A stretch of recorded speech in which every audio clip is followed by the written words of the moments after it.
I'm Thomas LeRoy, founder of the Sect of the Horn God. And what is self-deification? You hear it a lot in the modern satanic community. But what is it? Is it a simple proclamation? Is it reading the satanic Bible and reading those lines that say, you are your own God, so now you figure you're divine? There are too many on the left-hand path, too many of the, lack of a better word, LeRoy types, the modern satanic types, who are stationary on the path, who have basically figured, I'm divine, I'm my own God, I'm self-deified, and they don't move. There's an old Hindu tale of a young man who was told by his yogi that he was divine. So he starts on down the path, and before him comes an elephant. He has his chest puffed out. He's a god. He looks at this elephant. This elephant on the path. This elephant is a god too. I'm God, the elephant's God. Why should God have to move for God? And the elephant driver's yelling at him, saying, get the fuck out of the way, buddy. What are you doing? But the divine character, this divine soul, this God, doesn't move off the path. So what happens is the elephant grabs him by his trunk, wraps his trunk around him, flings him off to the side. So, with a bruised ego and bruised body, the young man goes back to his yogi and goes, what happened? I'm God. The elephant's God. Why should God have to move for God? The yogi said,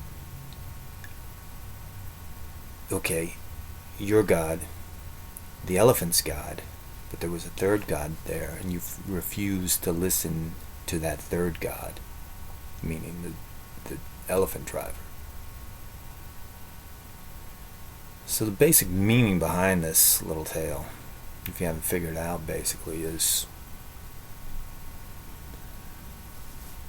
in a sense, that young divine individual is the LeRoy Satanist.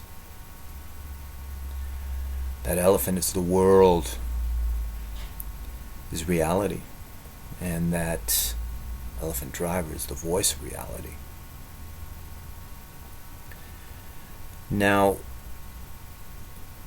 I have nothing but respect, of course, for Anton LaVey and his philosophy, but too many people, they get to that part, and that section of I am divine, so they get full of themselves and they become what I call the chest beaters. Now, in my view, self-deification should be more than that. It should be progressing on the path.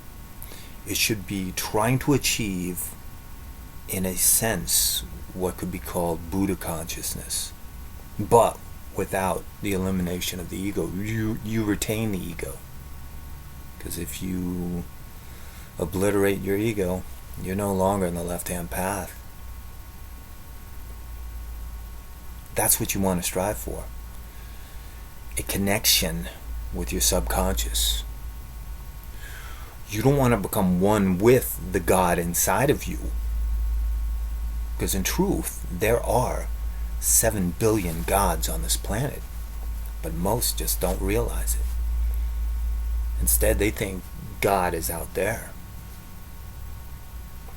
You do not want to become one with that God. You want to become as that God is, the God inside of you.